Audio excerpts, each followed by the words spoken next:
Welcome. What you're about to hear is not fiction. It's not a movie. It's not a legend. This is a real case, so horrifying, it sounds impossible.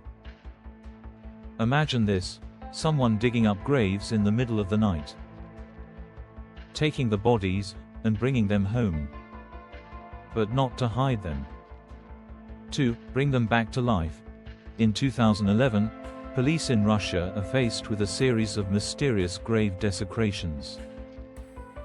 No traces. No explanation. No connection between the cases. Until one door is opened and reveals something no one is prepared to see. Dozens of dolls arranged as if they were alive. Except, they are not dolls. And what stands behind that door will change everything. If you're ready for one of the darkest true stories you'll ever hear, let's continue. What you're about to hear is not fiction. It's not a legend.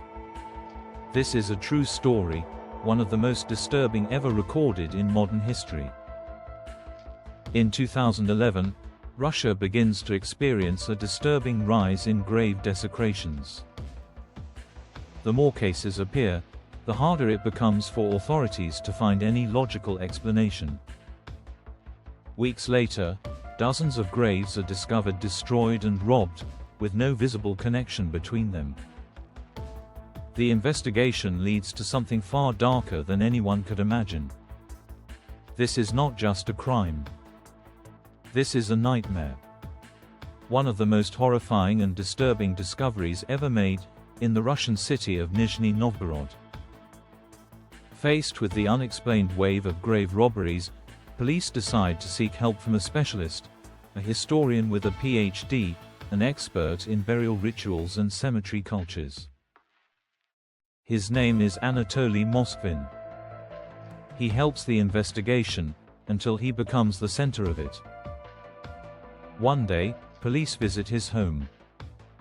What they find inside is something no one could ever forget. The apartment is filled with dolls, life-sized dolls, dressed in colorful clothes. Some in wedding dresses. Others wearing makeup, as if they were alive. But these are not dolls. They are mummified bodies. Dozens of bodies of young girls, taken from graves, preserved with salt and baking soda, stuffed with fabric, and dressed like living children. Anatoly even created wax masks and painted their faces to make them look more real. For more than 10 years, he visited cemeteries at night, dug up graves, and brought the bodies back to his home. Some he returned. Others, he kept. He claimed he wasn't harming them. He said he was giving them a second life. He sang to them, watched television with them, celebrated their birthdays. He even built mechanisms to make them produce sounds. According to him, they were his children.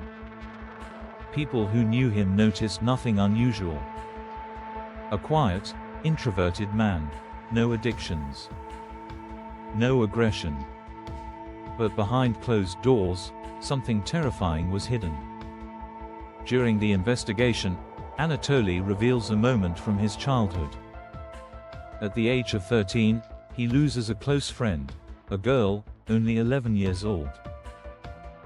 He attends her funeral, where he is forced to kiss her goodbye. Her mother places a ring on his finger, a symbolic union between him and her daughter. That moment leaves a deep psychological scar. From that point on, the obsession begins. On his computer, investigators find hundreds of photos and recordings of graves, along with detailed instructions on how to mummify bodies. He kept a precise archive of every body he had taken. The truth becomes even more brutal when a woman recognizes one of the dolls. It is her daughter, who had died just a year earlier. Anatoly confesses. He had exhumed a total of 44 bodies of girls between the ages of 3 and 12. He claimed he felt sympathy for them, that he wanted to bring them back to life, through science and dark rituals. He is diagnosed with schizophrenia. The court declares him mentally unfit and sends him to a psychiatric facility. But his words remain. "You left them in the cold. I brought them home." The case shocks all of Russia. Families are devastated. For them, this is not just a crime, it is a second funeral. His home becomes known by one name, the Dolls of Horror. A story that proves that sometimes, the most terrifying monsters are not fictional. They are real.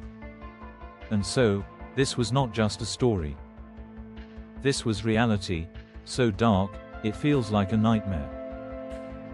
A story that shows how thin the line is between normal and something completely twisted.